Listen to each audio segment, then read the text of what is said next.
நம்முடைய பிதாவாகிய தேவனாலும் இரட்சகராகிய இயேசு கிறிஸ்துவினாலும் கிருபையும் சமாதானம் உண்டாவதாக. மீண்டுமாக இந்த ஒரு தொடர் பாடத்துக்கு நம்ம வந்திருக்கிறோம்.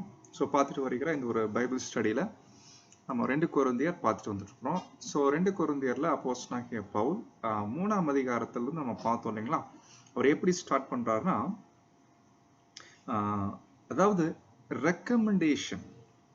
இப்போ புதுசாக ஒரு எக்லீஷியாவுக்கு போகிறாங்கன்னா கண்டிப்பாக அப்போஸ்தலர்கிட்ட இருந்து ஒரு ரெக்கமெண்டேஷன் வரும். ரெக்கமெண்டேஷனா இந்த மாதிரி வரக்கூடிய சகோதரனை நீங்கள் ஏற்றுக்கொள்ளுங்க, அவர் நல்ல அருமையாக உங்களுக்கு போதிப்பார், அவரை நீங்கள் தாராளமாக ஏற்றுக்கொள்ளலாம் அப்படின்னு ஒரு ரெக்கமெண்டேஷன் அன்றைய நாட்களில் கொடுத்துட்டு இருந்தாங்க. அது நல்லது தான். ஏன்னா அன்றைய நாட்கள் எல்லாம் பார்த்தீங்கன்னா சூழ்நிலைகள் அப்படி இருந்துச்சு. யார் சபைக்கு வரா, கள்ள போதனை பண்ணுறா, எந்த ஒரு இன்ஃபர்மேஷனுமே சரியா போய் சேராது இல்லைங்களா.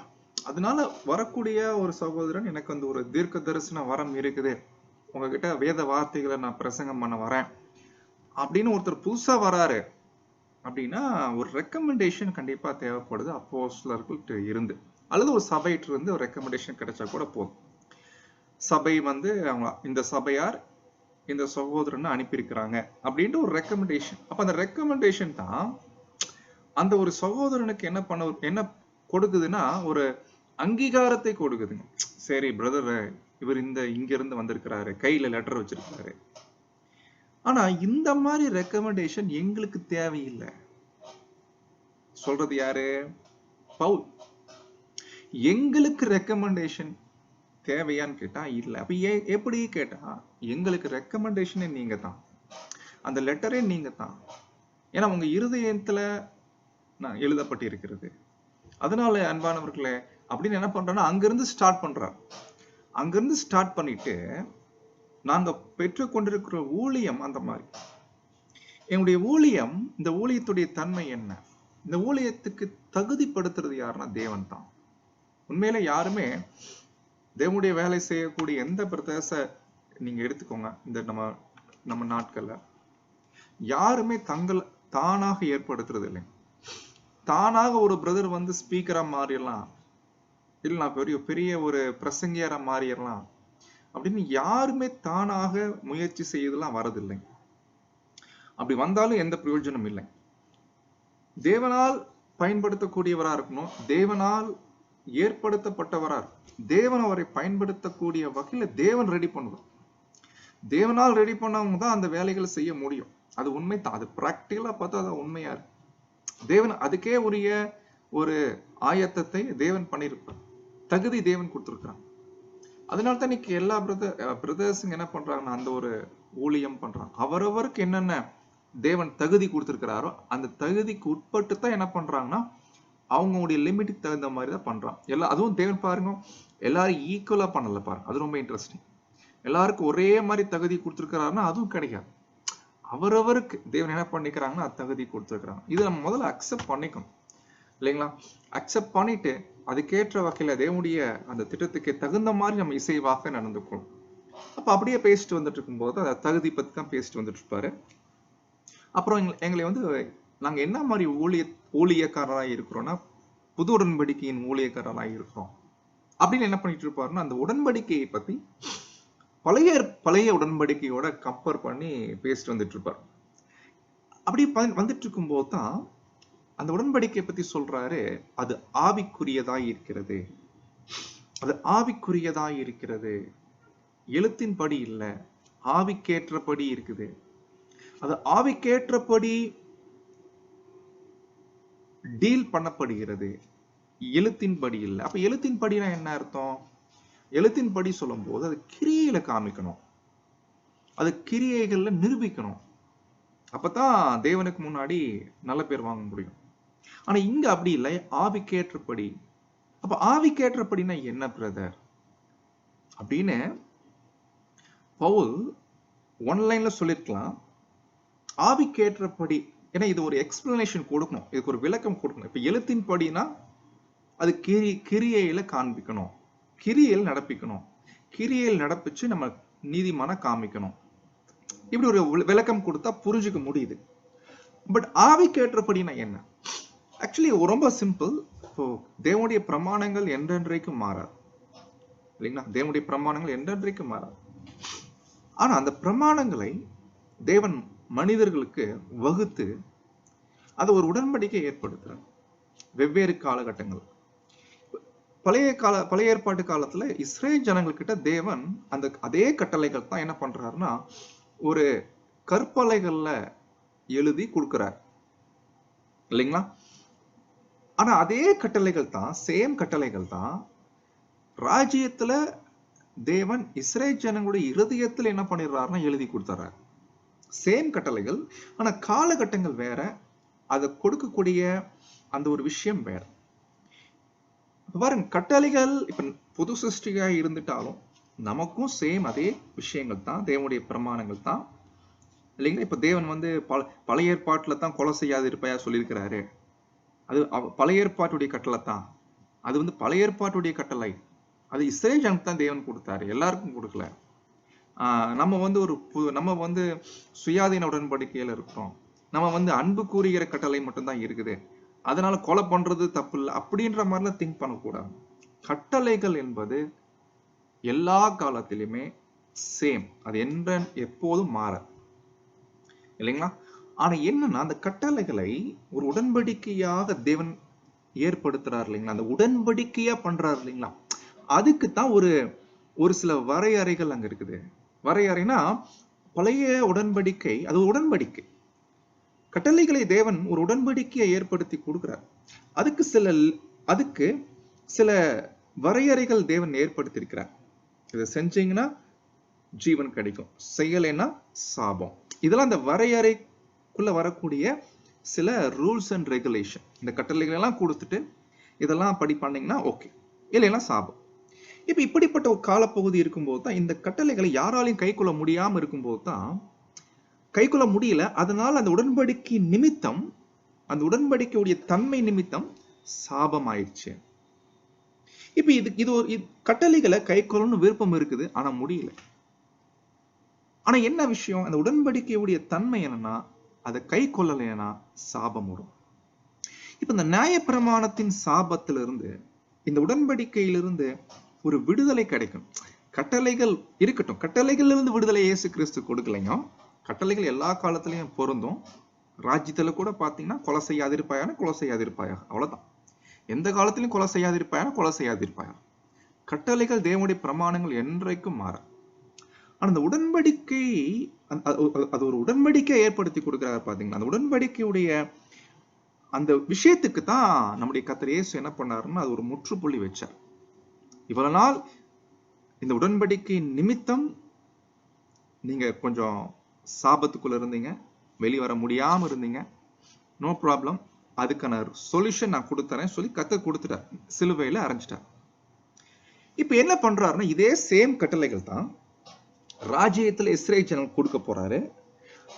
சேம் கட்டளைகள், அதுல எந்த மாற்றம் இல்லை. ஆனா உடன்படிக்கை தான் வித்தியாசமான உடன்படிக்கை. இதுல இருக்கக்கூடிய ரூல்ஸ் அண்ட் ரெகுலேஷன் கொஞ்சம் டிஃப்ரெண்ட். இதுல என்னன்னா கற்பலைகள் எழுதி கொடுக்க போறதில்ல, இருதயத்துல எழுதி கொடுத்துறாரு. ஆனா அங்கேயும் ஒரு கிரியைகளின் படித்தான் அதை நிரூபிக்கணும். ஆனா நிறைய புதிய உடன்படிக்கை பத்தி அது நிறைய ஸ்டடி பண்ணணும். இதுல என்னென்ன அம்சம் இருக்குது, இதுல என்னென்ன விஷயங்கள் இருக்குது, எந்த வகையில பழைய உடன்படிக்கையிலிருந்து இது வேறுபட்டு இருக்குது, அந்த உடன்படிக்கைக்கும் இந்த உடன்படிக்கைக்கும் என்னென்ன டிஃபரன்ஸ் என்ன. கட்டளைகள் எல்லாம் சேம், கட்டளைகள் எல்லாம் சேம். ஆனா அதை நடைமுறைப்படுத்தின அந்த உடன்படிக்கை, அந்த உடன்படிக்கையில் இருக்கக்கூடிய அம்சங்கள், தன்மை, அதுதான் பாத்தீங்கன்னா மாறுபடுது. இப்போ இந்த ஒரு சுவிசேஷ யுகத்துல வாழ்ந்து கொண்டிருக்கிற நாமும் தேவனுடைய வார்த்தைகளுக்கு கீழ்ப்படியும், தேவனுடைய பிரமாணங்களுக்கு கீழ்ப்படியும்.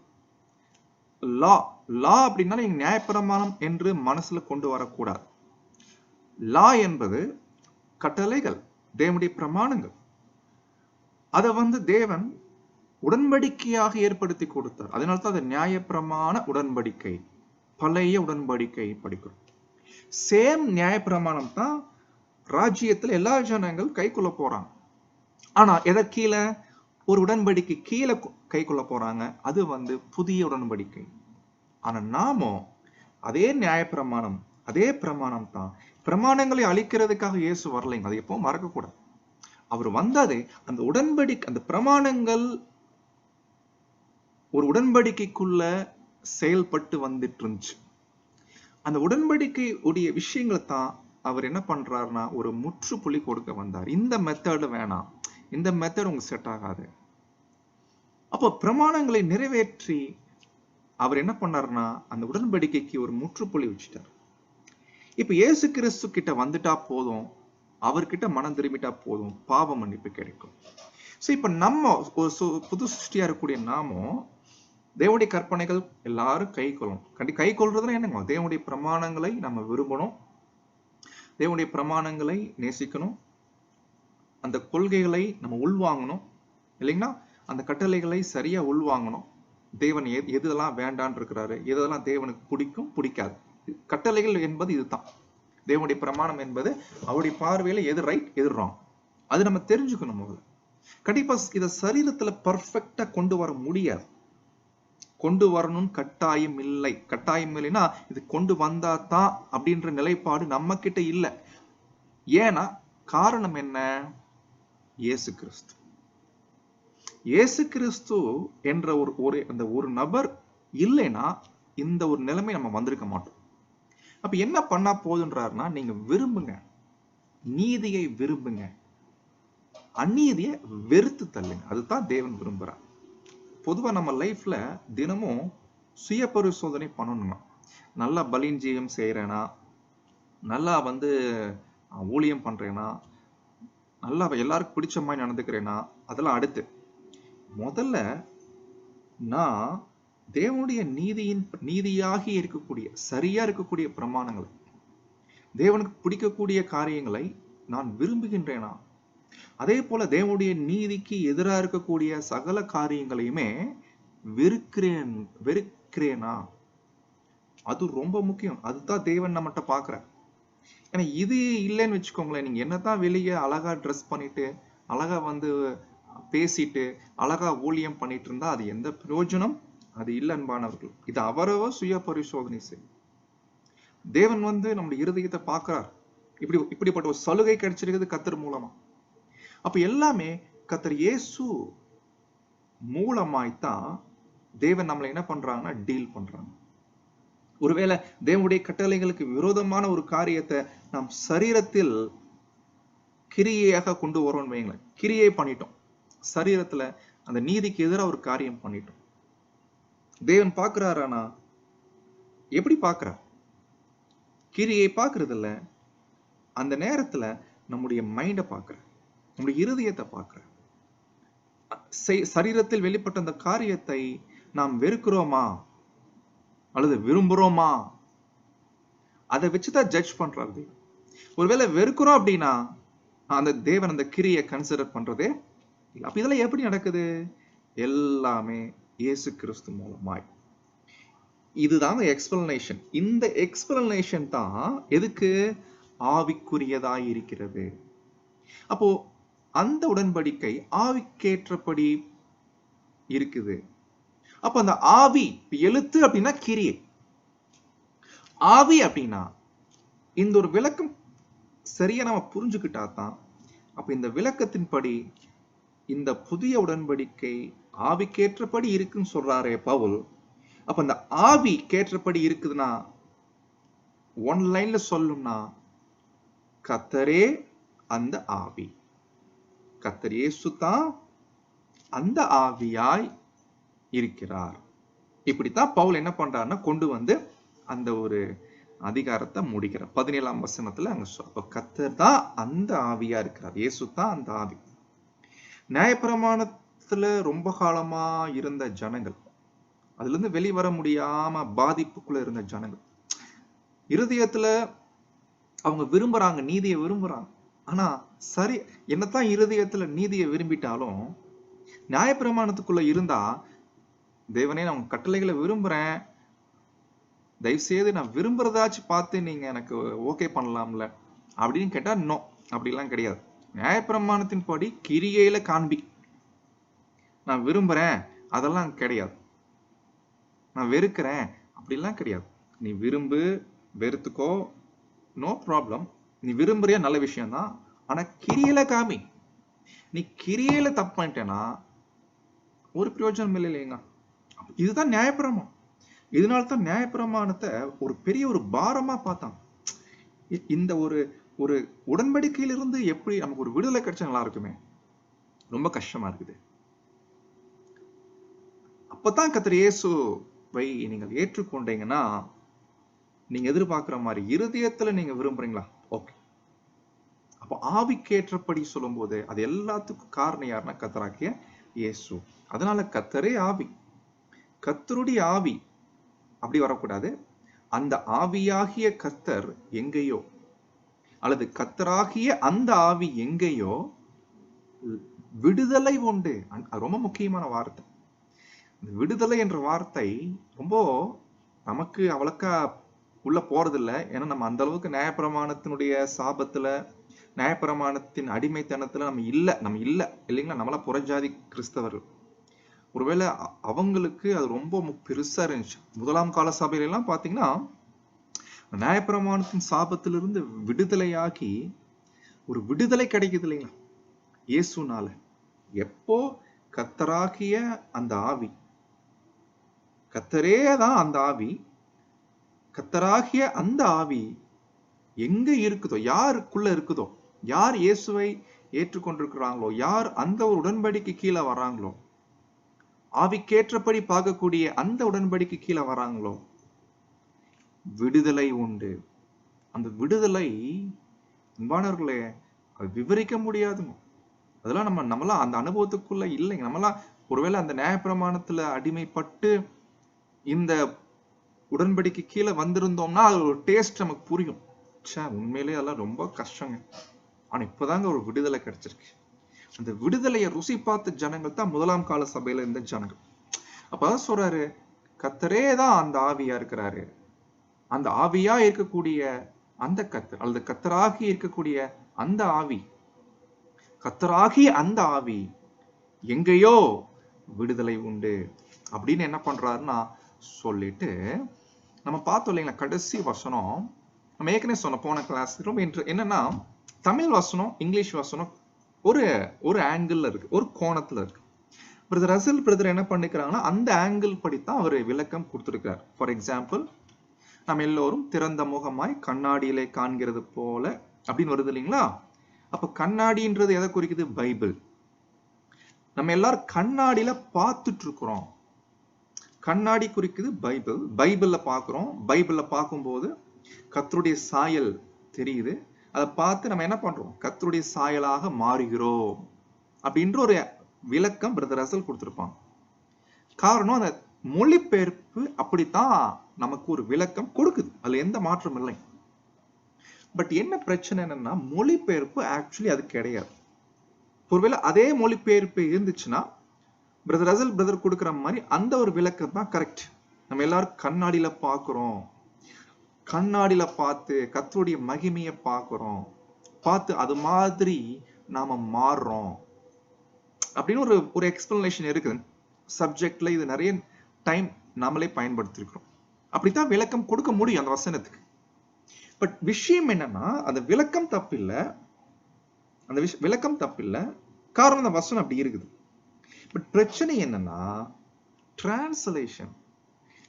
ஒரிஜினல் கிரேக்க பைபிள் இருந்து மொழிபெயர்ப்புக்கு பண்ணும்போது அந்த ஆங்கிள் தமிழ் மற்றும் கேஜேவியில் இருக்கிற மாதிரி அங்க இல்லை. பிரதர் ரசல் பாத்தீங்கன்னா கேஜேவி பைபிளை மீன் பண்ணித்தான் ஒரு எக்ஸ்பிளனேஷனே கொடுத்திருப்பார். ஆனா நீங்க கொஞ்சம் ரோதர்காம் டிரான்ஸ்லேஷன் இல்ல மற்ற ஒரு சில மொழிபெயர்ப்புகள் பார்த்தீங்கன்னா அந்த வசனத்துடைய டிரான்ஸ்லேஷனே அப்படி வர்றதில்லை. அப்போ எப்படி வருது வசனம் கேட்டீங்கன்னா நம்ம அதுதான் போன வாரம் பார்த்தோம். அது மறுபடியும் ஞாபகப்படுத்திக்கலாம். அப்பதான் ரொம்ப உதவியா இருக்கும் கண்டினியூ பண்றதுக்கு. அப்ப இந்த வசனம் எப்படி வரணும் என்று கேட்டீங்கன்னா அன்பானவர்களே, நமது முகங்கள் மூடப்படவில்லை. நாங்கள் முகங்களை மூடுகிறதில்லை. எப்படி மோசே மூடினாரு? ஜனங்கள் நியாயப்பிரமாணத்தை படிக்கும் போது முகத்தை மூடிட்டு இருந்தாங்க. இதெல்லாம் என்ன அர்த்தம்னு பவுல் போன அதிகாரத்துல பேசிட்டார். இந்த முகத்தை மூடுறதுலாம் என்ன? அது மாதிரி நாங்க முகத்தை மூடுறது இல்லை. அப்ப என்ன பண்றோம்? நாம் எல்லோரும் திறந்த முகமாய்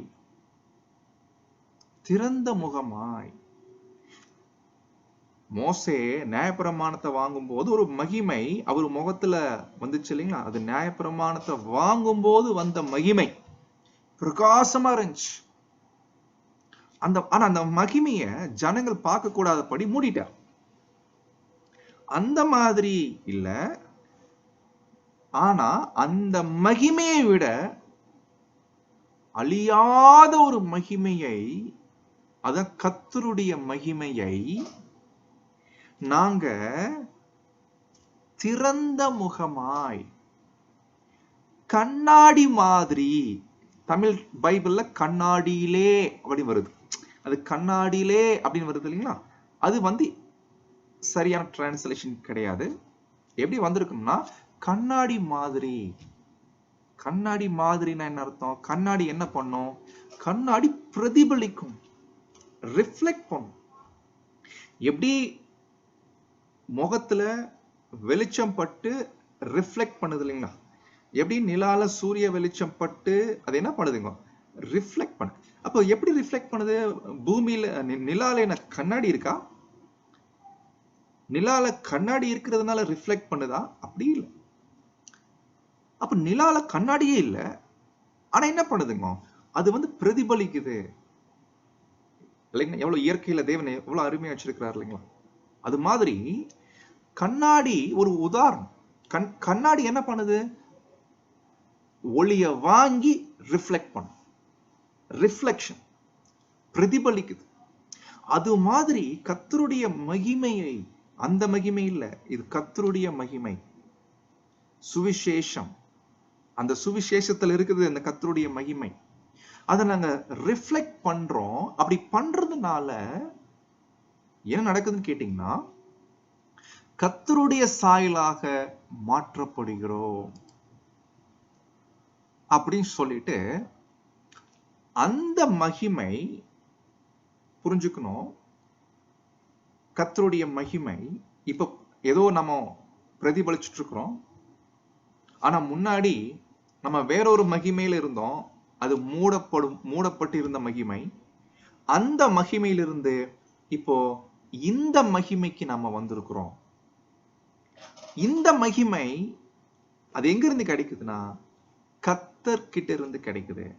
இயேசு கிறிஸ்து மூலமாய் அந்த மகிமை கிடைக்குது அப்படின்னு என்ன பண்றாருன்னா, 18ஆம் வசனத்துல அங்க அப்போஸ்தலனாகிய பவுல் அங்க பேசுறதாக நாம பார்க்கிறோம். அப்போ சகோதர சகோதரிகளே, இதுதான் அங்க என்ன பண்ணிட்டாருன்னா நம்ம புரிஞ்சுக்கிறோம். இது கர்த்தரிலிருந்து வரக்கூடிய அது மகிமையாக அது பார்க்கப்படுகிறது. இந்த ஒரு விஷயம்தான் அப்போஸ்தலனாகிய பவுல் என்ன பண்றாருன்னா அவரு பேசுறத நம்ம கண்டுபிடிக்கிறோம். ஓகே, சோ இந்த பகுதிகளை நீங்க புரிஞ்சுக்கிட்டீங்கன்னா, இப்போ பவுல் 4ஆம் அதிகாரத்துக்கு வராரு. நம்முடைய கிளாஸ் அதுதான். சோ 4ஆம் அதிகாரத்துக்கு வரும்போது இப்போ உங்களுக்கு புரியும். 1ஆம் வசனம் படிச்சா எளிமையா, இப்படிப்பட்ட ஊழியத்தை உடையவர்களாகிய நாங்கள் இரக்கம் பெற்றிருப்பதால் சோர்ந்து போவதில்லை. அப்போ இப்படிப்பட்ட ஊழியம் சொல்லும் போது பார்த்தோம் இல்லைங்களா? எங்க இருந்து ஸ்டார்ட் பண்ணார் பார்த்தோம் இல்லைங்களா? ஒரு தகுதி எங்ககிட்ட இருக்குது, அந்த தகுதி தேவன் கொடுத்திருக்கிறாரு அப்படின்னு அங்க இருந்து ஆரம்பிச்சார் இல்லைங்களா? அப்படின்னு அங்கிருந்து பேசிட்டு வரும்போது தான் இந்த ஊழியத்துடைய மகிமை என்ன, இந்த ஊழியத்துடைய தன்மை என்ன, நாங்க என்ன மாதிரி ஊழியம் வாங்கியிருக்கிறோம், இந்த ஊழியத்துல தான் நீங்களா வந்திருக்கிறீங்க, இந்த ஊழியம் எப்படிப்பட்ட ஊழியம் தெரியுமா எல்லாம் சொல்லிட்டு, இப்படிப்பட்ட ஊழியம் செய்யக்கூடிய நாங்க, அல்லது இப்படிப்பட்ட ஊழியத்தை உடையவர்களாகிய நாங்கள் சொல்லும் போது பவுல் அன்பானவர்களே நம்மையும் சேர்த்துக்கிறார். அவரு மட்டும் சேர்க்கல, நம்மையும் கூட சேர்த்துக்கிறார். அவர் கூட சேர்க்கிறாரு, பட் நாம் அதுல இருக்கிறோமான்றதை செக் பண்ணுமா இல்லைங்களா? ஏன்னா நம்ம கையில எவ்வளவு பெரிய ஒரு சத்தியம் தேவன் கொடுத்திருக்கிறார் இந்த கடைசி நாட்கள்ல இல்லைங்களா? அப்போ உடையவர்களாகிய நாங்கள் என்ன பெற்றிருக்கிறோம்? இரக்கம் பெற்றிருக்கிறோம். இந்த இரக்கம் பெற்றிருக்கிறோம். இது ஒரு பெரிய சப்ஜெக்ட். இது ரோமர் புஸ்தகம் படிக்கிறவங்களுக்கு நல்லா தெரியும். அந்த இரக்கம் என்பது என்ன, எப்படி நம்ம தேவன்கிட்ட இரக்கம் வாங்கி இருக்கணும். நியாயப்பிரமாணத்துல கிடைக்காத ஒரு இரக்கம், நியாயப்பிரமாண உடன்படிக்கையின் மூலம் கிடைக்காத ஒரு இரக்கம் இயேசு கிறிஸ்து மூலமாய் தேவன்கிட்ட நம்ம பெற்றிருக்கிறோம். அந்த இரக்கத்துல தான் இந்த ஒரு ஊழியத்தை நம்ம என்ன பண்றோம்னா செய்யறோம் அன்பானவர்களே. எனவே நாங்கள் சோர்ந்து போவதில்லை. இந்த இரக்கம் தான் எங்களைய நியாயப்பிரமாண உடன்படிக்கையின் சாபத்திலிருந்து வெளியே கொண்டு வந்துச்சு. இந்த இரக்கம் தான் எங்களைய தேவன் மீட்டு கொண்டிருக்கிறார், ஜீவன் பெற்றிருக்கிறோம். இந்த இரக்கம் தான் தேவனுக்கு முன்னாடி நாங்கள் நீதிமான்களா நிற்பதற்கு கிருபை பண்ணிருக்கு. அப்போ இந்த இரக்கம் பெற்றிருக்கிறதுனால நாங்கள் சோர்ந்து போவதில்லை. எனவே இந்த ஒரு மேலான ஒரு உடன்படிக்கையின் ஊழியத்துக்கு நாங்கள் ஊழியக்காரராய் இருக்கிறோம் என்று பவுல் என்ன பண்றாருன்னா அங்க சொல்றத நம்ம கண்டுபிடிக்கிறோம். இப்ப சொல்லிட்டு சோர்ந்து போகிறது இல்லை. அடுத்த வசனம் இப்படி இருக்கிறதுனால நாங்க ஊழியம் பண்ணும்போது 3 விஷயம் நாங்க பண்ண மாட்டோம். அந்த 3 விஷயம் என்ன? ஒண்ணு, ஃபர்ஸ்ட் பாயிண்ட் சொல்றாரு பவுல், நாங்க வெட்கப்படக்கூடிய வெட்ககட்டமான பேச்சு சொல்றோம் இல்லையா, இதெல்லாம் வெட்ககட்டமான காரியங்கள். ஷேம்ஃபுல், வெட்கமான அந்தரங்கம். அந்த வார்த்தை தமிழ் பைபிள் போட்டிருக்கிறாங்க. அந்தரங்கம்னா மறைவான, அப்படி வச்சுக்கோங்க. வெட்கமான காரியம், அதே நேரத்தில் மறைவா செய்யற காரியம், அதெல்லாம் நாங்க செய்ய மாட்டோம். அதெல்லாம் வெறுக்கிறோம். அது என்னங்க வேற வெட்கமான மறைவான காரியங்கள்? ஒரு ஊழியம் பண்றவங்க ஊழியம் செய்யும் போது அப்படி என்ன பண்ணுவாங்க? வெட்கமான மறைவான காரியங்கள் அது என்ன? நீங்க பவுல் இங்க பேசல. அந்த காலத்துல அப்படி என்ன பண்ணிக்கிறாங்க தெரியல. ஒருவேளை இது நம்ம நாட்கள்ல கம்பேர் பண்ணோம்னா பேர்சபை ஜனங்கள் இது நிறையவே பண்ணுவாங்க. ஊழியம் என்ற பேர்ல நிறைய மறைவான காரியங்கள், ஆனா வெட்கப்பட வேண்டிய காரியங்கள், வெட்கமான காரியங்கள் என்ன பண்ணுவாங்கன்னா வெட்ககேடான காரியங்களை, மறைவான காரியங்களை செய்வாங்க. ஆனா அது எல்லாமே இந்த ஊழியத்துல நாங்கள் வெறுத்து, செகண்ட் பாயிண்ட், எந்த ஒரு ஏமாத்து வேலை நாங்க செய்யறது இல்லை. தமிழ் பைபிள்ல தந்திரமாய் நடவாமலும், இந்த தந்திரமாய் என்ற வார்த்தைக்கு ஏமாத்துறது. ஜனங்கள் கிட்ட வெட்ககேடான மறைவான காரியங்களை நாங்க செய்யறத வெறுக்கிறோம். அது செய்யறது இல்ல, வெறுக்கிறோம். அதே இடத்துல ஏமாத்துறது. பாருங்க, கர்த்தர் இப்படி சொல்லியிருக்கிறாரு, கர்த்தர் இப்படி சொல்லியிருக்கிறாரு, இதெல்லாம் ஏமாத்துறது. அந்த மாதிரிலாம் நாங்க செய்யறது இல்ல. மூணாவது, வேத வசனத்தை புரட்டாமலும். இது மூணுமே ஊழியம் செய்யக்கூடிய ஒரு பிரதர்ஸங்களும் மனசுல நல்லா ஏத்திக்கணுங்க. நம்முடைய பிரதர் ரசல் சொல்லுவார், வசனத்தை கையாளும் போது ரொம்ப ஜாக்கிரதையா கையாளணும். ஒரு வசனத்துக்கு நீங்க ஒரு விளக்கம் கொடுக்குறீங்கன்னா 1க்கு 2 முறை நல்ல தியானிங். பொதுவா இப்ப நம்ம பைபிள் ஸ்டடி நம்ம இவ்வளோ நாள் பண்ணிட்டு இருக்கிறோம் இல்லைங்களா, நமக்கே தெரியலீங்க. தமிழ் பைபிள்லயே பாத்தீங்கன்னா ஒரு ஆங்கிள் புரியுது நமக்கு. ஆனா போயிட்டு அந்த ஆங்கிள்லயே நம்ம போய் பிரசங்கம் பண்ணலாம், ஏன்னா வருஷம் அப்படித்தான் இருக்குது. ஆனா போய் ஆராய்ச்சி பண்ணி பார்த்தா ஒரிஜினல்ல வேற மாதிரி இருக்கு. அதனால தான் அன்பானவர்களே, வேத வசனத்தை ரொம்ப ஜாக்கிரதையா அது கையாளணும். அது ரொம்ப முக்கியமா இருக்கு. ஸோ இந்த பாயிண்ட் நம்ம ரொம்ப கேர்ஃபுல். கண்டிப்பா நம்ம குறைகள் ஆரம்பத்துல இருக்கும், கவனக்குறைவு இருக்கும். ஆனா தேவன் தான் அது நமக்கு தெளிவுபடுத்துறாரு. வேணும்னு நம்ம யாரும் பண்ணல, ஆனா தேவன் ஏற்ற காலத்துல என்ன பண்றாங்கன்னா அது கிளியர் பண்ணி நமக்கு புரிய வைக்கிறான். ஆனா புரிஞ்ச பின்னாடி நம்ம என்ன பண்ணக்கூடாதுன்னா வேத வசனத்தை புரட்டக்கூடாது. அப்ப எப்படி நாங்க ஊழியம் பண்றோம் கேட்டா, தேவனுக்கு முன்னாடி தேவன் பார்வையில இருக்கிறோம். ஒரு ஃபுல் ஃபிட்ல ஏறி ஒரு சப்ஜெக்ட் பண்றோம்னா நம்முடைய மைண்டு ஜனங்களை பிரியப்படுத்துறோன்ற நோக்கம் இருக்கக்கூடாது. ஒரு ஃபுல் ஃபீட்ல ஏறி ஒரு சப்ஜெக்ட் பண்றோம்னா தேவன் பார்வையில் அது அக்செப்டபிளா, அது மைண்ட்ல எப்போதுமே இருக்கணுங்களா. ஓ, நம்ம பேசிட்டு இருக்கிறோம், வசனத்துக்கு வியாக்கியானம் கொடுத்துட்டு இருக்கிறோம், அழகா பேசிட்டு இருக்கிறோம், அட்ராக்டிவா பேசிட்டு இருக்கிறோம், பட் இது தேவன் பார்வையில் கரெக்டா, அது எப்போதுமே அந்த தாட் இருக்கணுங்க அன்பானவர்களே. அப்ப தேவனுக்கு முன்பாக சத்தியத்தை வெளிப்படுத்தியவர்களாக காணப்படணும். ரொம்ப கிளியர்.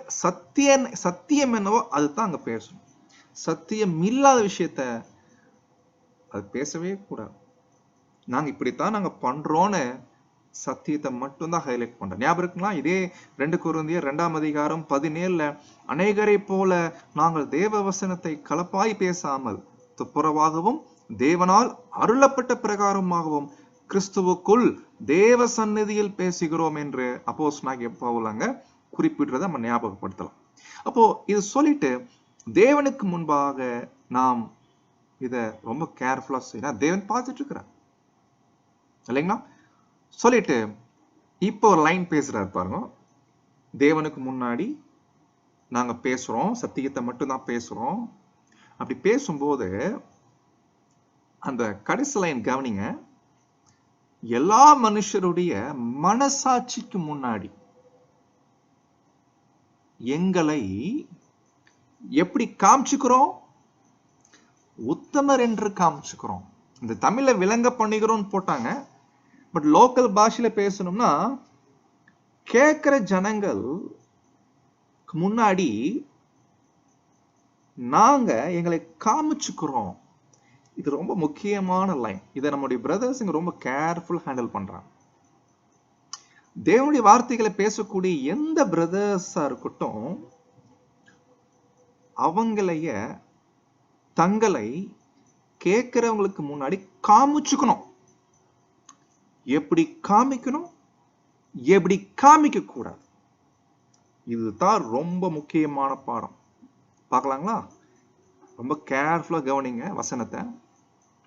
எல்லா மனுஷருடைய மனசாட்சி அப்படின்னு என்ன அர்த்தம்? பார்வைக்கு இல்ல, பார்வைக்கு இல்ல, மனசாட்சி. ஜனங்களுடைய மனசுல ஒரு அந்த ஸ்பீக்கரை பார்க்கும்போது ஒரு எண்ணம் உருவாகணும். நல்லா கவனிங்க. சபையார் கேட்கக்கூடிய ஜனங்களுக்கு முன்னாடி இல்லைங்களா? ஒருவேளை ஃபாலோ கிளாஸ் கேட்கிறவங்களா இருக்கட்டும், இல்ல சபை ஜனங்களா இருக்கட்டும், யாரா இருக்கட்டும், கேட்கிற ஜனங்கள் பேசுகிறவரை பார்க்கும்போது அவங்களுடைய மனசாட்சியில ஒரு எண்ணம் வரணும். அந்த எண்ணத்தை பேசுறவங்க காமிக்கணுமாமா. அந்த எண்ணத்தை கொண்டு வர்றதுக்கு பேசுறவங்க தங்களை காண்பிக்கணும். என்னங்க காண்பிக்கணும்? பொதுவா 2 வகையில காண்பிக்கிறது இருக்குது. அதுல ஒண்ணு கரெக்ட், இன்னொன்னு தப்பு. இப்ப பவுல் பேசுறது சரியான வகையில நாம் எங்களை காண்பிக்கிறோம். அப்படி காண்பிக்கிறதுனால எங்களை பார்க்கிற அவங்களுக்கு மனசாட்சியில ஒரு எண்ணம் வருது. என்ன எண்ணம் வருது? இவங்க உத்தமர், இவங்க உத்தமர் அப்படின்ற ஒரு எண்ணம் வரணும். இவங்க கரெக்ட், இவங்க சரியா பேசுறாங்க, இவங்க சரியாதான்ப்பா பேசுறாங்க அப்படின்ற ஒரு எண்ணம். பட் இந்த எண்ணத்தை அவங்க மனசாட்சியில எப்படி கொண்டு வரணும்? எப்படி கொண்டு வரலாம்னா, பேசுறவரு தன்னைய காண்பிக்கணும். இங்கதான் பாயிண்ட். தன்னை காண்பிக்கிறது எப்படி பாருங்க. இப்போ நம்ம மத்தியில உங்க மனசுல நிறைய ஸ்பீக்கர்ஸ் இருக்கிறாங்க. நீங்க யாரை வேணா கொண்டு வாங்க. நம்ம மத்தியில நீங்க ஒரு ஸ்பீக்கர்ஸ் எடுத்து பாருங்க. ஒரு பிரதருடைய பேரை சொன்னா உங்க மனசுல நீங்க என்ன நினைக்கிறீங்க? அவரை பத்தி என்ன நினைச்சுக்கிறீங்க? அவருடைய சப்ஜெக்ட் நீங்க கேட்க விரும்புறீங்களா? அவரை நம்ம எக்லீஷா கூப்பிடலாமான்னு கேட்டா அவரை பத்தி என்ன ஒரு அபிப்பிராயம் வருது உங்களுக்கு? இந்த அபிப்பிராயம் எதனால வருது? அவர் ஏதோ சில விஷயம் காண்பிக்கிறாரு, அதை பார்த்தா தான் வருது நமக்கு. என்னத்தை பாக்குறீங்க அவர்கிட்ட, அதனால அந்த அபிப்பிராயம் வருது. அவர் கூப்பிடலாம் பிரதர். அன்பானவர்களே, ரெண்டு விஷயம், ஒன்னு ராங், ஒன்னு ரைட். இப்ப பவுல் சொல்றாரு பாருங்க, நாங்கள் எங்களை விளங்க பண்ணுகிறோம். அவங்க மனசாட்சியில நாங்க உத்தமராக வெளிப்படுகிறோம். எங்களை பார்த்த உத்தமர் என்று அவங்க மனசாட்சி சொல்லுது. அதுக்கேத்த மாதிரி நாங்க எங்களைய காண்பிக்கிறோம். இப்ப என்னவென்று காண்பிக்கிறோம், எப்படி நாங்க எங்களை காண்பிக்கிறோம், இதுதான் கேள்வி. ஆனா என்னன்னா, ரெண்டு விஷயம் இருக்குது, ரெண்டுமே காண்பிக்கலாம். ஆனா எப்படி இருந்தாலும் ஜனங்கள் ரெண்டு கோணத்திலையும் பாக்குறாங்க. சில பேரை இந்த கோணத்துல ஏற்றுக்கொள்றாங்க, அவருங்களா என்ன மாதிரி பேசுவார் தெரியுங்களா, அந்த மாதிரி காமிப்பாங்க. அவங்களுடைய பேச்சு, அவங்களுடைய தோற்றம், அவங்களுடைய ஸ்டைல் அவ்வளவு அட்ராக்டிவா இருக்கும். அதை பார்த்தே இவர் கண்டிப்பா நம்ம சபைக்கு வரணுங்க அப்படின்னு வாய்ப்பு கொடுப்பான். இது ஒரு கோணம் இருக்குது. இது பேர் சபையில சொல்ல தேவையே இல்லை இல்லைங்களா? இது அவங்கள விட்டுங்க, அவங்கள பத்தி பேசி பிரயோஜனம் இல்லை. பைபிள் ஸ்டூடெண்ட்ஸ்ல இந்த தாட் இருக்கு, இவர் கண்டிப்பா சபைக்கு வரணும், இவர் சபைக்கு வந்து ரொம்ப சூப்பரா இருக்கும். எதை பார்த்தாங்க அவங்க, நல்ல ஒரு ஏதோ ஒரு அபிப்பிராயம் அவர் மேல வந்திருக்குது. பட் எதை பார்த்தாங்க, அதுதான் ரொம்ப முக்கியமான ஒரு கொஸ்டின். எதை பார்க்கணும், எதை பார்க்க கூடாது, அதே போல எதை வெளிப்படுத்தணும், எதை வெளிப்படுத்தக்கூடாது என்பதை கவனிக்க வேண்டியது. சோ இப்ப நம்ம இதை என்னவென்று நம்ம கவனிக்கலாம். இதை கண்டுபிடிக்கிறதுக்கு வசனம் 3 போயிருங்க. 3ஆம் வசனத்துல ஆன்சர் இருக்குது, இதுக்கான பதில்.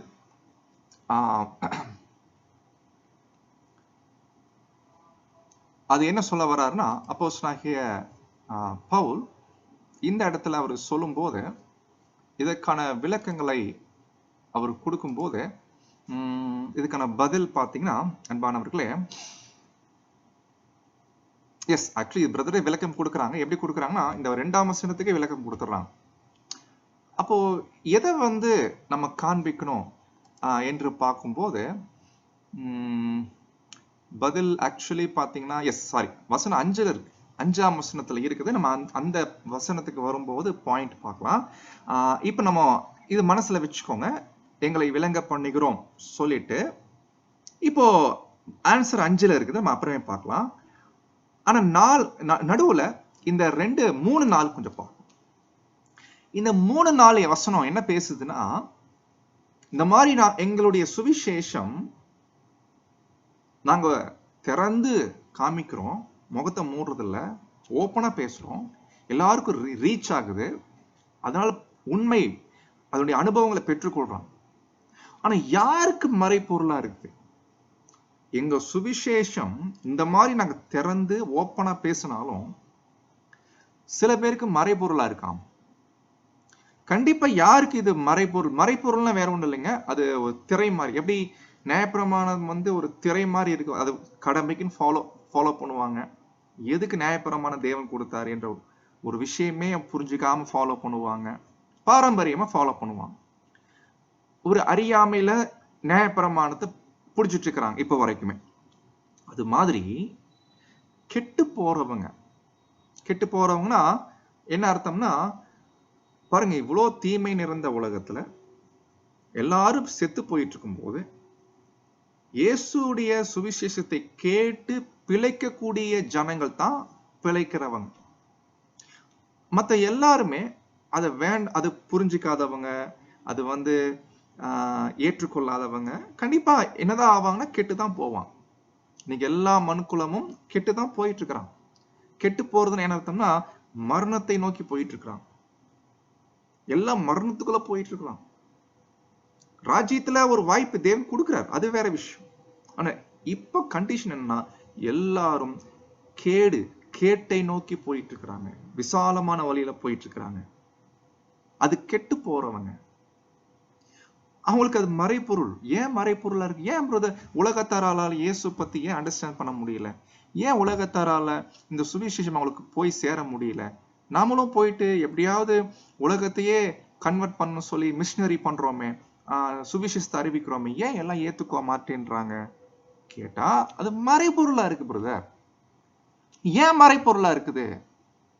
அது ஏன் புரிஞ்சுக்க முடியல அவங்களால? ஏன் அறியாமையில் இருக்கிறாங்க கேட்டா சொல்றாரு பதில். 4ஆம் வசனம் தெளிவா சொல்றாரு. நம்ம எல்லாருக்கும் பரிச்சயமான வசனம். தேவனுடைய சாயலா இருக்கிற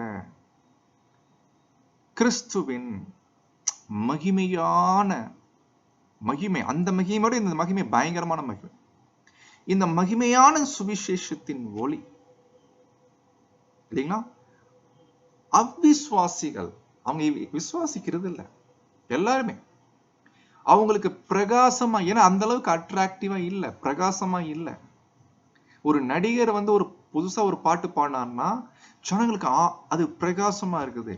அந்த பாட்டை மனப்பாடம் பண்றாங்க, பாடுறாங்க. ஏன்னா அந்த நடிகர் பாடினதுனால அது பிரகாசமா இருக்குது. ஆனா சுவிசேஷத்தின் ஒளி பிரகாசமா இல்ல. என்னடான்னு பார்த்தா ஒரு தேவன் பண்ண வேலை. யாரு? இப்பிரபஞ்சத்தின் தேவன். இவரை பத்தி தான் கர்த்தர் இயேசு டைம் பேசினார். இந்த உலகத்தின் அதிபதி வருகிறான். இப்பிரபஞ்சத்தின் தேவன் என்ன பண்ணி வச்சிருக்கிறார்னா மனதை குருடாக்கி வச்சிருக்கிறார். பாருங்க, சுவிசேஷத்தின் ஒளி அதுவே மறைபொருளா இருக்குது, காணக்கூடாதபடி இருக்குது. அந்த அளவுக்கு இன்னைக்கு உலகத்தை கெட்டு போகிற ஜனங்கள், விசாலமான வழியில் போயிட்டு இருக்கிற ஜனங்களுக்கு அது கேடு என்று தெரியவே மாட்டேங்குது. அந்த அளவுக்கு மன குருடாக்கி வச்சிருக்கிறாரு. இன்னைக்கு நீங்க நல்லா கவனிச்சு பாருங்க. இந்த பேர் சபைன்ற உலகத்துல இந்த கான்சர்ட் எல்லாம் பண்ணுவாங்க. கான்சர்ட்னா மியூசிக் கான்சர்ட் எல்லாம் பண்ணுவாங்க. பெரிய பெரிய பாடகர் பாப் சாங் பாடுவாங்க, இல்ல சினிமால இருக்கு அவங்க கான்சர்ட் பண்ணுவாங்க. அதுல அட்டென்ட் பண்ற ஆடியன்ஸை நீங்க கவனிச்சு பாருங்க. அவங்க எப்படி அதுல ரியாக்ட் பண்றாங்க, எப்படி நடந்துக்கிறாங்க அந்த பாட்டு போடும்போது. ஐயோ, எந்த அளவுக்கு குருடாக்கப்பட்ட நிலை, மனசு குருடாக்கி இருக்குது.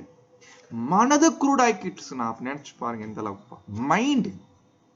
மைண்டே குருடாயிடுச்சுன்னா எப்படி இருதயத்துக்குள்ள போகும்? இருதயத்துக்கு போற வழியே அங்க குருடாக்கப்பட்டிருக்குது. அந்த அளவுக்கு ஒரு மோசமான நிலைத்தான் அது அங்க பார்க்கிறோம் அன்பானவர்களே. அப்போ இதுதான் பவுல் அங்க சொல்றாரு. இது தேவனுடைய சாயலா இருக்கிற மகிமையான சுவிசேஷத்தின் ஒளி பிரகாசமா இராதபடி. ஆனா யார் இடுக்கமான வாசல்ல போறாங்களோ அவங்க மட்டும்தான் இந்த பிரகாசமான ஒளியை அண்டர்ஸ்டாண்ட் பண்ணி வச்சிருக்காங்க. சோ இதுதான் அங்க பவுல் என்ன பண்றாருன்னா அந்த வசனம் 3-4 பேசியிருக்கிறாரு. சோ அவங்கள பத்தி விட்டுருங்க, அவங்க நிலைமை அப்படித்தான் இருக்குது. காரணம் இதுதான், சாத்தான் இந்த மாதிரி பண்ணி வச்சிருக்கிறாரு. பட் யாருக்கெல்லாம் வெளிச்சமா இருக்குதோ அவங்களுக்கு முன்னாடி நாங்க எங்களை காண்பிக்கிறோம். எப்படி நான் எங்களை காமிச்சுக்கிறோம், நாங்க எங்களை என்னவாக காண்பிக்கிறோம் என்று கேட்டீங்கன்னா, இப்போ வசனம் 5க்கு வந்துடலாம். நாங்கள் எங்களையே பிரசங்கியாமல். அண்டர்லைன் பண்ணணும். இது ஒரு வகை இருக்குங்க. இது ஒரு மெத்தடு. இன்னைக்கு உலகத்துல இது ஒரு மெத்தடு தான். ஏன்னா வேற சில நேரங்கள்ல இவரு பேசினா கரெக்டா தான் இருக்கும்பா. அப்ப இப்படி ஒருத்தரை ஏத்துக்கணும்னா கண்டிப்பா அவர் தன்னை பத்தி பிரசங்கம் பண்ணணும். நான் எப்படிப்பட்ட ஆள் தெரியுமா? எங்களே பிரசங்கம் பண்றதுன்னு என்னன்னா தன்னை பத்தி பெருமை பேசுறதுல தன்னை காமிச்சுக்கிறதுங்க. தன்னுடைய திறமையை காண்பிக்கிறது, தன்னுடைய மகிமையை காண்பிக்கிறது, தன்னுடைய அழகை காண்பிக்கிறது, தன்னுடைய என்னென்ன இருக்கோ தன்னை காண்பிக்கிறது. அதான் எங்களையே பிரசங்கியாமல். கண்டிப்பா இந்த மெத்தட்ல பண்ணிட்டா ஜனங்கள் அவர் மேல ஒரு நல்ல அபிப்பிராயம் வரும். இவரா சூப்பரான பிரதர்ப்பா. இன்னைக்கு அது பார்க்க முடியுதுங்க, நம்ம மத்தியில இருக்கிறாங்க. தேவன் இது ஒரு வஞ்சனையா தான் அனுபவிச்சிருக்கிறார். அவர் தப்பே பண்ணாலும் அது தப்பு பெருசா தெரியுறது இல்லைங்க. அவர் விட்டு கொடுக்கிறது இல்லைங்க. காரணம், அவரை பார்த்துட்டாங்க, எங்களையே பிரசங்கியாமல். அப்ப யார வெளி காமிக்கணும்? ஜனங்கள் இந்த ஸ்பீக்கரை பார்த்தா, இந்த ஸ்பீக்கர் இருந்து வரக்கூடிய பாடம் அவ்வளோ போல்டா இருக்குது. காரணம், அவர் யார பிரசங்கம் பண்றாருன்னா, இயேசு கிறிஸ்துவை, கிறிஸ்து இயேசுவை கர்த்தர் என்று. எங்களையோ இயேசுவின் நிமித்தம், அது நிமித்தம் இல்ல, இயேசு மூலம். இங்கேயும் டிரான்ஸ்லேஷன் மிஸ்டேக். இயேசுவின் நிமித்தம் இல்ல, இயேசுவின் மூலம். ஏன் இயேசுவின் மூலம்? ஏன்னா இன்னைக்கு நாங்க உங்க மத்தியில நிறைய அற்புதம் பண்றோம், நிறைய ஒரு விடுதலை தரக்கூடிய சத்தியத்தை சொல்றோம், அறுவடை வேலையெல்லாம் ஆச்சரியமா பண்றோம், ஜனங்கள் ஆச்சரியமா கேட்கிறான், நரகம் ஆத்துமா கிளாஸ் எல்லாம் கேட்கும்போது ஆச்சரியமா கேட்கிறான். இதெல்லாம் எப்படி நினைக்கிறீங்க? இந்த அளவுக்கு ஊழியம் பண்றதுக்கு யார் மூலமா பண்றோம்னு நினைக்கிறீங்க? இயேசுவின் மூலம்.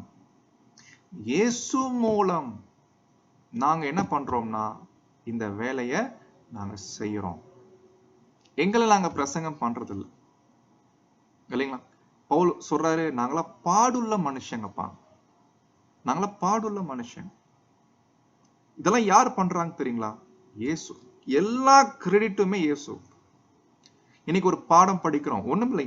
இப்போ இந்த ஒரு இன்னைக்கு நம்ம இந்த ஸ்டடி படிக்கிறோம். இப்ப இந்த ஸ்டடி படிக்கும் போது இதுக்கு யார் காரணம்? இல்ல நான் ஸ்டடி பண்ண, கஷ்டப்பட்டு படிச்சு அதை கண்டுபிடிச்சு இன்னைக்கு உங்ககிட்ட வந்து பேசிட்டு இருக்கிறேன் அப்படின்னு சொன்னா தப்பு இல்லைங்களா? அப்ப இது எப்படி நடக்குதுங்க? பிரசங்கம் பண்ற எனக்கு அந்த உணர்வு இருக்கணும். முதல் இயேசுவின் மூலம். அவர் என்னை கைட் பண்ணலைன்னா இன்னைக்கு செவ்வாய்க்கிழமை வாரம் உட்காந்து நான் பேச முடியாது. அவர் எனக்கு கைட் பண்ணலைன்னா ஞாயிற்றுக்கிழமைகள்ல போயிட்டு ஊழியம் பண்ண முடியாது. நிறைய நேரங்களில் ஒரு சப்ஜெக்ட் எடுத்துட்டு போவோம், ஆனா அந்த ஸ்பாட்ல சப்ஜெக்டா மாறும். நீங்க கவனிச்சிருக்கீங்களா? கொண்டு போன சப்ஜெக்ட் ஒண்ணு, ஆனா அங்க போனா வேற சப்ஜெக்ட் பண்ற மாதிரி. சோ எல்லாமே கர்த்தருடைய மேற்பார்வை.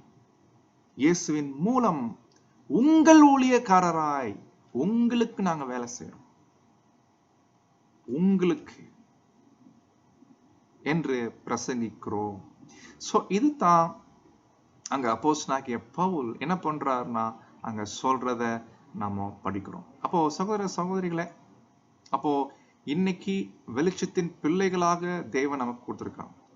அடுத்து 6ஆம் வசனம் சொல்றாரு, இருளிலிருந்து வெளிச்சத்தை பிரகாசிக்க சொன்ன தேவன். நம்ம ஞாபகம் இருக்கும், சிருஷ்டிப்பின் நாள்ல தேவன் வெளிச்சம் உண்டாக கடவது என்றார்.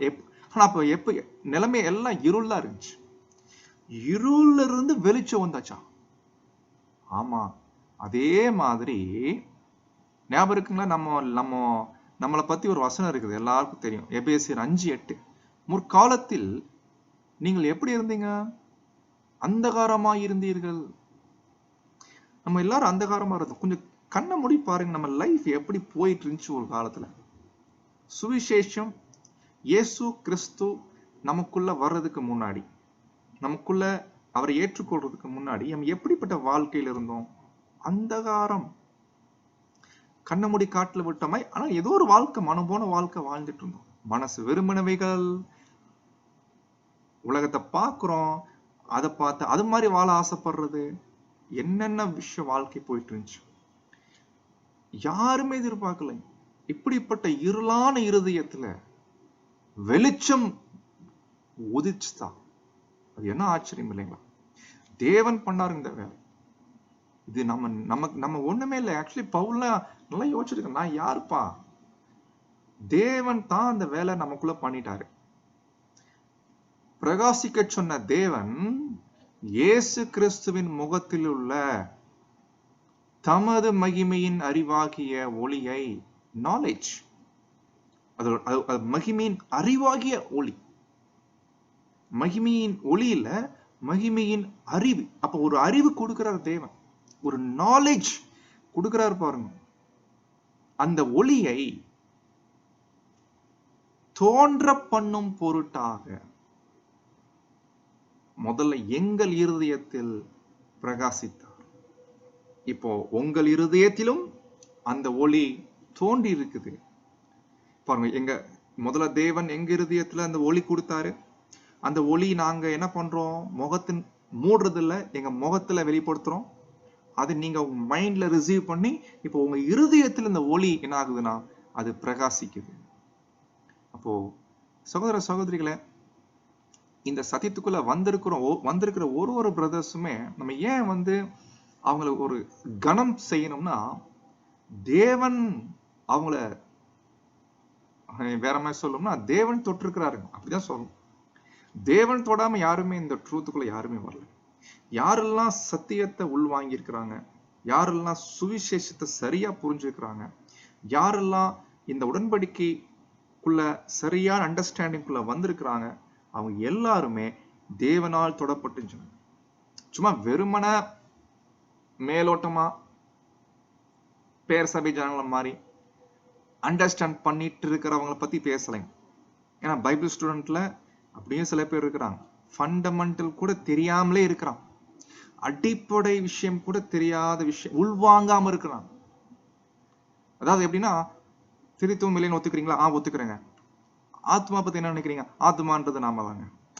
இது எல்லாரும் சொல்லுவாங்க, எல்லா பைபிள் ஸ்டூடெண்ட் சொல்லுவாங்க. ஆனா ஒரு ரகசியம் இருக்கு இல்லைங்களா? அந்த ரகசியம் நம்ம படிக்கிறோம், கர்த்தருக்கு பயந்தவர்கள் கிட்ட அப்படி ரகசியம் இருக்குது. தம்முடைய உடன்படிக்கையை தேவன் என்ன பண்றாரு? தெரியப்படுத்துறார். இந்த ரகசியம் நம்மள எத்தனை பேர் புரிஞ்சு வச்சிருக்கிறோம்? இந்த அழைப்பின் நோக்கத்தை, எதற்காக கர்த்தருக்குள் நாம் அழைக்கப்பட்டிருக்கிறோம், அது சரியா எத்தனை பேர் உள்வாங்கி இருக்கிறோம்? அது சரியா முக்கியமா கவனிக்கணுமானவர்கள் நம்ம ஒவ்வொருவரும். ஏன்னா இது இல்லாம வெறுமன நம்ம மேலோட்டமா இருக்கிறது அது எந்த பிரயோஜனமே அது இல்லை. அது இருதயத்துல இருக்கணுங்க, வெளியே காண்பிக்கிறது இல்லைங்க. நான் ஒரு பைபிள் ஸ்டூடெண்ட் வெளியே காண்பிக்கிறது இல்லைங்க, இருதயத்துல இருக்கணும். வெளியே பேசலாம், நரகம் இல்லைங்க, ஆத்துமான நாம தாங்க, உங்களுக்கு தெரியுமா டிவைன் பிளான் 3 உலகம் இருக்குங்க, வெளியே பேசலாம். பட் தேவன் நமக்கு என்ன அந்த ரகசியம் கொடுத்திருக்கிறார், அது இருதயத்துல எந்த அளவுக்கு உணர்ந்திருக்கிறோம், அது ரொம்ப ரொம்ப முக்கியமானது அன்பானவர்களே. அதனால நாம இப்படிப்பட்ட ஒரு ஊழியம்குள்ள வந்திருக்கிறோம். இந்த ஊழியத்துக்கு ஊழியக்காரராக இருக்கிறோம். அநேக சகோதர சகோதரர்களுக்கு மத்தியில ஊழியம் பண்றோம். பெரிய விஷயம்.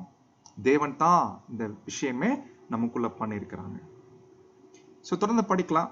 தேவன் தாமே காத்து கிருபை செய்வாராக. ஆமென்.